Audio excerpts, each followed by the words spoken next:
All right, joining us now, we have Dr. Jabari Evans, an assistant professor of race and media at the University of South Carolina, an illustrious member of Kappa Alpha Psi Fraternity Incorporated, and better known to the hip hop community as Knowledge, one half of Kids in the Hall. 9-second applause.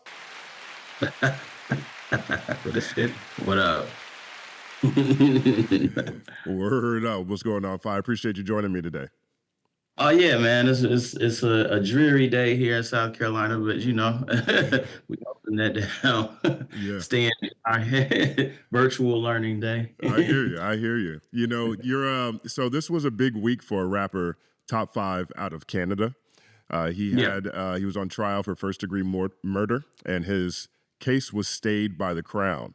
Now, you actually provided expert testimony in this case. What was your experience like, and what did you speak on during the trial?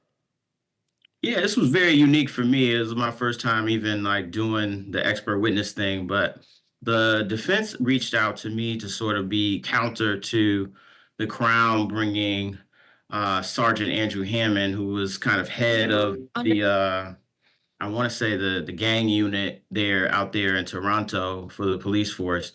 And yeah, essentially they just wanted someone that could speak to the industry, speak to drill as an art form, but then also, they did some research on me in terms of like the fact that I myself am an artist. I myself have been in the industry and understand what it means to sort of have artistic license in the things that you create.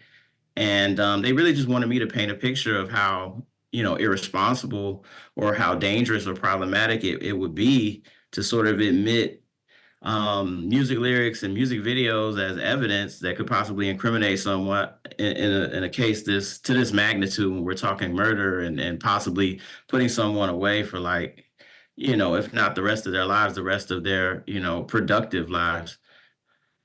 Yeah, I think there's a lot of elements of this case that resonate here in America. One, we have seen a number of cases where rap lyrics have been used as evidence in court. But this case, there was rap lyrics, but then there was also social media posts, and the judge in both instances declared both inadmissible, which I thought was very interesting. Yeah, I mean, that's sort of the thing about this case that I think sets a new precedent in terms of this whole idea of rap being on trial, as my colleague Eric Nielsen would say, is that now we're moving past just thinking about lyrics, thinking about music videos, but also now looking at content creation, things that we post on social media as being a part of an artist's persona and part of that caricature or that self-marketing aspect of what it means to be in the music industry. I think for a long time, the courts were able to sort of use social media posts as almost like admissions of guilt straight from the horse's mouth, or even to say these are confessionals, right? These are diary entries. And what this case is doing is saying, hey, no, no, no, no, no. Just because someone goes on IG Live or someone does an interview on YouTube and they say things that are inflammatory, that in and of itself is also a part of their caricature or a part of their persona or a part of that like idea that they want to market themselves for clout.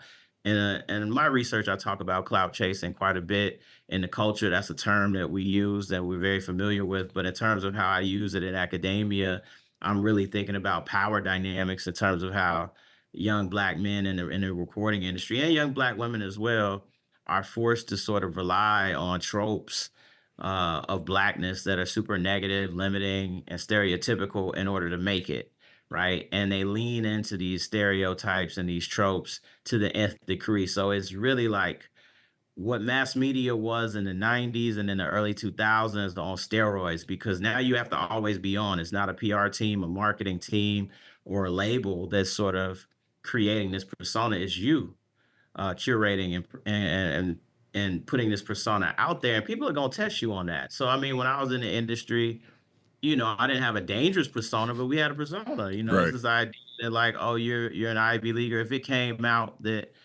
my transcript said I didn't really go to Penn or that Rock has fabricated like it's like, well, how does this dude calling himself knowledge if he's a college dropout and all the stuff that he put in his bio isn't real? Or even just the thought of like rapping about clothes that you might not own or cars that you might not drive, or, rapping about places that you might not have been. Um, that has different stakes, right? For me, as say a conscious rapper, or if, I tell stories about like my favorite conscious rappers that I went on tour with, going out with them and partying with them and seeing them kick it with white girls and being like, how can you make songs that are like odes to black women, and all this entire time I was on tour, I just saw you with white women, right? That's like a moral quandary. But like in terms of drill rap, to say like, are you a killer or are you not a killer? Are you a gangbanger or are you not a gangbanger? That has like higher stakes, stakes that are life and death. Like you could be a hotep and get away with it, right? But like to be someone false flagging and saying you a crip or blood and not really be that, that has much different consequences. Or to say you willing to slide on an op, or you willing to you know, go to the lengths of killing someone, to put that in the universe, or to say like, hey, I'm a shooter, right? That has much higher stakes. And we saw that in this case where like a lot of the things that Top talks about in his music can be inflammatory. And that's the price of his fame, but that's not necessarily, for me to judge. And that wasn't why I was brought in as a expert witness. I was sort of brought in to talk about, sort of just really hone in on this idea that we shouldn't be able to make lyrics, videos admissible. And I think in the process, as I talked about clout chasing and just how germane social media is to the drill rapper's persona, I guess the judge was moved to think even more about throwing out social media posts. Wow. Yeah. I mean, I haven't heard of a case yet where social media posts have been dismissed. I mean, I feel like in America, at least, police departments have entire divisions that are watching social media behavior. Oh yeah, specifically in Chicago, where I'm from, there's definitely teams and units and task force that are put together specifically to, literally scour the internet and see what people are saying, see what people are doing, predict crime based on posts. And yeah, in this instance, I think Top's larger than life personality. Not only that, but I think what actually drove some of this home was this thought that like there were contradictory statements in his posts.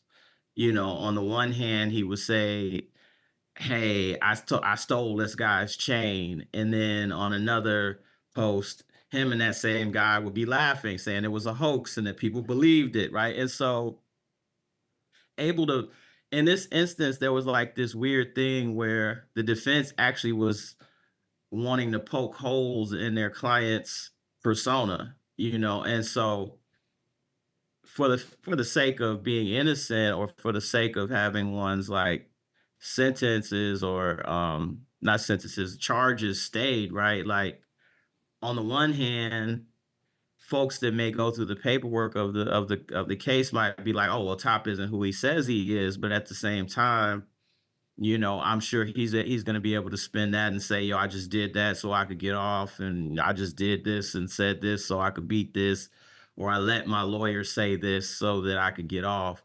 But again, this is this weird thing where art is imitating life and life is imitating art. And my thing is just, when we're talking about convicted someone of murder, we can't use the actual art in that argument. Mm. Did you get a sense of his demeanor while he was in court? How was he during the course of the trial? I mean, I have very limited interaction, very limited uh even observation of Mr. Ali. But like, I think some of who he is on his records is who he is in person. Like he seemed to be very much playful. He seemed to be very much liking attention, liking the cameras on him. But I also think he seemed relaxed. And so to that extent, maybe, again, I feel like he might have known something all along, that hey, that they don't have any real evidence, and that this stuff's gonna get thrown out as long as I have good representation going to bat for me, and I think it says a lot to Gary Grill, in particular, his lawyer, for being, smart enough to say, hey, like, I'm gonna make my argument, but I'm gonna make my argument using someone who researches this and is from the world of academia. And so, like, yeah, he did his due diligence, and him and his assistant Erica, and they realized that, hey, like the report that was submitted by the police officer in the case, like they had me read it, and I was like, yeah, there's a lot of holes in what he's saying. Like he definitely understands gang culture in Toronto, and he definitely understands, the nature of that landscape. But I don't know if he really understands this thought of what it means to be in the industry and be clout chasing. And how like it's very, we can't take the things that are said in songs and shown in videos as literal. When I myself have seen people use prop guns in videos, I've seen people, kind of try to curate what they're going to do and say in song form just to try to imagine what the fans are going to do when they react. And that's the other part of drill is like the fans are almost part in partnership, or teammates of these artists where they get on one side or the other and they get to arguing back and forth in comment sections and message boards and Reddit threads and things like that, where like there's an ecosystem where artists are creating things knowing that it's going to create an ecosystem of reposts, reshares, people making clips, providing commentary. Like, one post leads to like 100 other posts, and that then gives them more and more attention. And then the more and more attention they receive, the bigger stardom they have, but also the bigger infamy they reclaim. So, it's like this weird feedback loop in terms of drill rap where like there's real stuff actually happening in the streets, but there's real things also being said online. But then there's fans who have no involvement with it, and they're just treating it like it's WWE, and like these bodies that are dropping aren't real people, and the humanity of it is being lost. But I think in this case, um, I'm just, happy that the judge saw fit to not include that evidence because I think it sets a great precedent going forward for other lawyers, to be able to sort of utilize this case as an example of how things should actually go. Yeah. How many days were you actually on the stand? And, how detailed were the questions, if you can share? Yeah, I mean, it was 2 days. And again, I think it was a lot longer than I anticipated it being. I thought it was just going to be one day, maybe 4 hours, 2, 3 hours. And it was like 2 days over like 9 hours. And what you realize is that not so much on the defensive side, but on the when people are cross-examining you, part of what their goal is to do is to sort of like discredit you and get you to sort of be, I don't know, lose your cool or to like be very like contentious. And there were moments when, just my credibility was being questioned that I guess I could have lost my cool in a few moments. But yeah, it was and when you're being asked like questions over and over and over, just in like small different ways, it can be, ultimately you start to feel like you're being interrogated.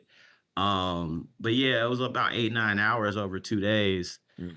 And about three of which that was the defense kind of going over what they, had talked about with me and my report that I submitted what almost was a 20-page report about, my feelings on um, drill rap, clout chasing, and the idea that like one's persona in rap can't necessarily be utilized as anything more than entertainment, and it shouldn't be sort of admitted in a court as evidence.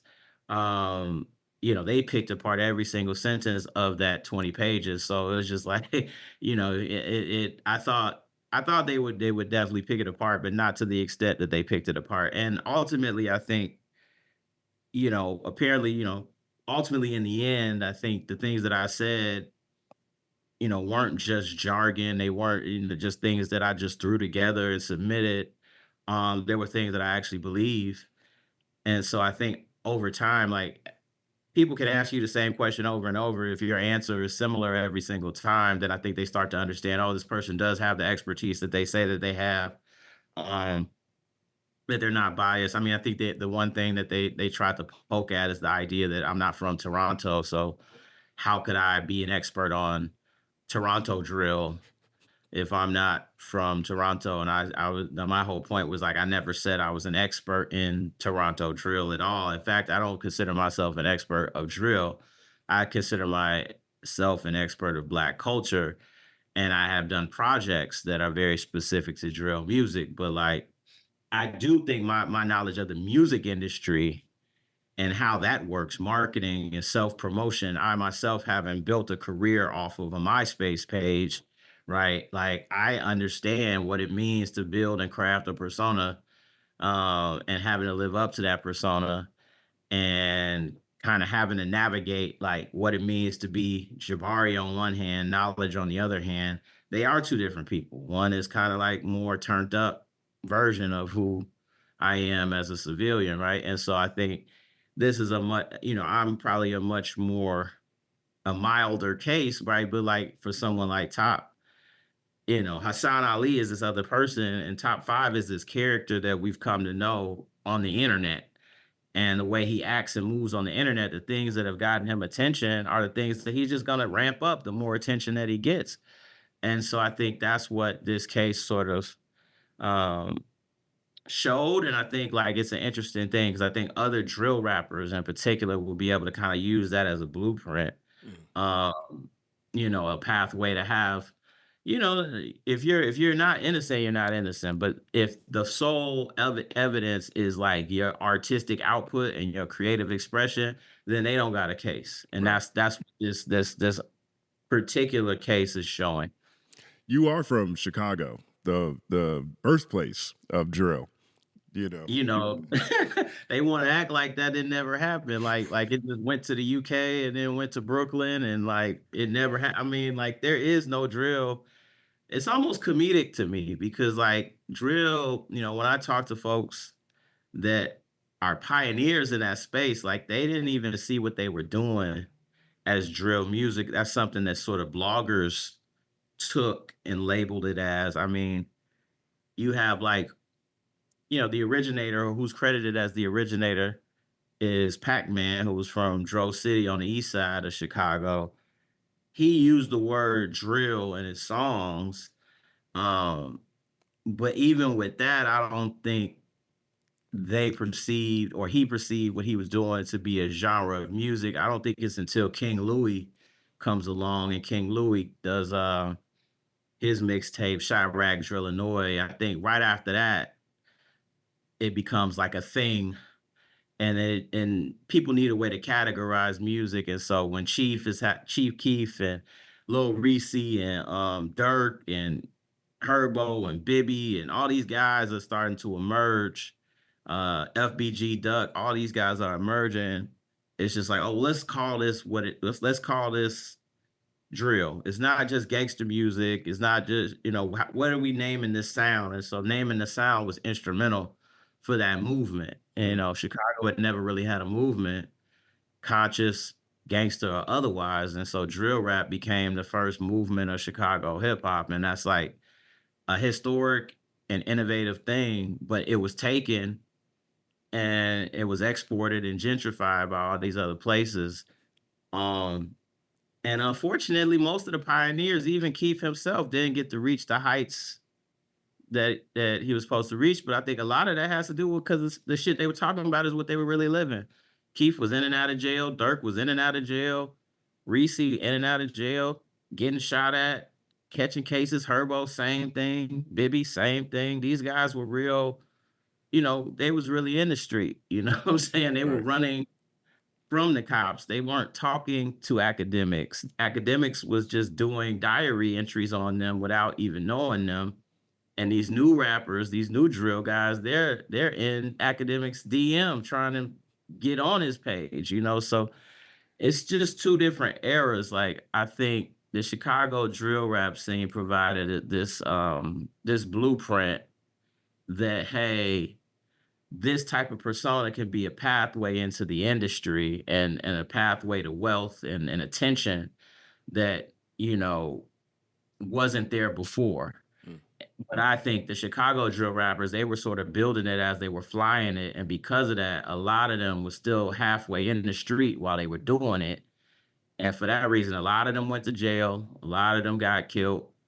and on very few of them kept their record deals if they did keep them, and a even smaller few of them have succeeded. I mean, I think Dirk and Herbo are probably good examples, and I think Keith is a good example too. But like, I think outside of Dirk and Herbo, in terms of like who became like musically relevant, the way that they, that people envision them to make it to, I think Dirk is probably the only viable star that came rap star that came from that wave. I think Keith influenced a lot of folks, but he still didn't really have that musical output that most folks would attribute to someone who's a pioneer to a genre.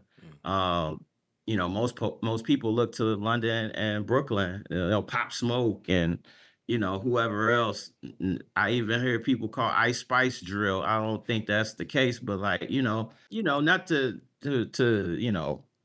downgrade Ice Spice as if she's not relevant or musically interesting. I just think we've come to a place where drill, as I said before, it's been gentrified. Like this what drill meant to Chicago is not what drill means to the world in today's environment. I think drill is almost like a rhyme pattern and a way a beat sounds more than it is the lifestyle that people are actually living. I think there's just a perception that to call yourself a drill rapper, you have to be affiliated with some type of block or some type of crew or some type of gang. And that's not enough. Like I just think the folks who were originating it, they weren't making it thinking I'm doing this on behalf of the genre of drill. They were just being themselves.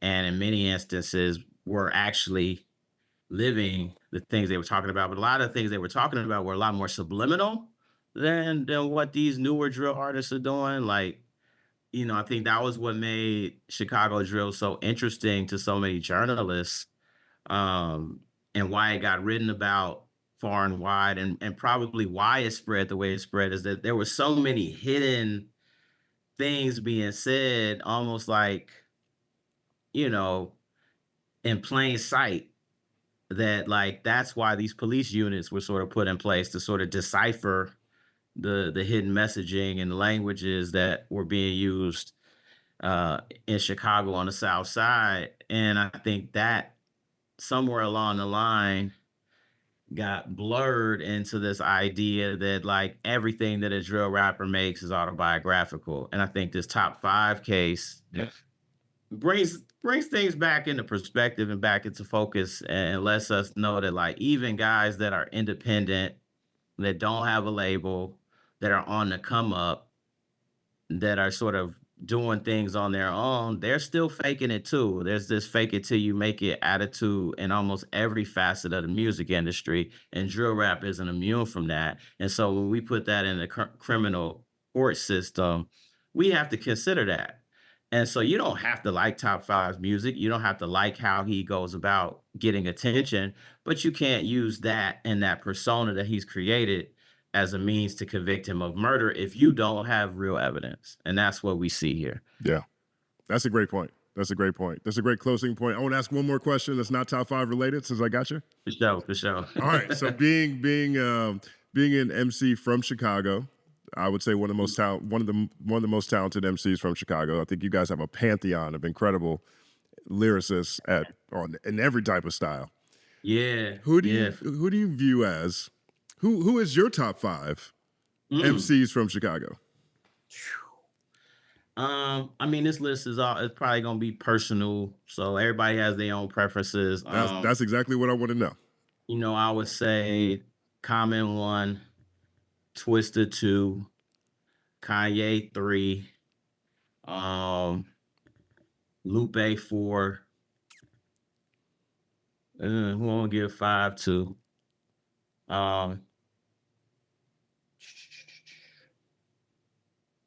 Oh, that's a tough one. 5. It's a tough one. I'll go Channel. There we go. Channel 5. Okay. Yeah. Okay. I'm not mad at that. Chicago's my favorite city in There's America. a few other people that could be in that 5 position, but like Chano, I think has had an impact globally, and I think he represents a style. You know, I would say Vic Mensa is up there too. I would say Dirk is up there too. Saba is up there too, but I think Chano probably got it. And then there's others that I just like, Right. in terms of like style, like Dreezy. Uh, there's folks that just can rap their ass off and shit, like, and Herbo, like this guys, it's so many guys from Chicago that can rap, you know what I mean? Like Right. really rap, and so it's tough to make those. I'll give it to Chano though. Word up. Word up. Jabari Evans, Dr. Jabari Evans, I appreciate you. Thank For you for the sure. time. And real quick, is there anything else you'd like to say or let people know about? You guys working on another Kids in the Hall album? I mean, like, yeah, we're always working on music sparingly. I don't know if we have a project that we're gonna be dropping soon, but I think I'm gonna put out what amounts to an EP with a producer by the name of Deli, who's from Seattle, and I'll probably put that out before the end of the year. Oh, wow. Okay. And the other thing is this book, it's called Cloutchasers. It's coming out on Bloomsbury Press. It's coming out at this winter. And that's sort of the story of some of the things that we're talking about, is like how young folks from Chicago South Side sort of innovated and created a genre and essentially defeated the internet. And that's sort of what the book is about. It's sort of 5 years of me sort of following, observing, and interviewing different folks in what we now know as the drill rap scene. And I think it's a great body of work. It's actually that's going to be my first published work as a professor. So, as my first book, I won't say first published work. I've published journal articles and things like that, but this is my first book. And so, yeah, look out for that. It will be out probably in November. That's awesome. Congratulations, man. Yeah. When the EP comes and when the book comes, come back and talk to us, and we can For dive into sure, some of the man. This nuances. feels, what I'm saying? This feels organic, Word up. That's what we try to do here over at the Company Man YouTube channel. Yes, sir. Yes, sir. Yes, sir. Yes, sir. Dr. Jabari Evans, we appreciate you. 9-second applause. For sure. Yo.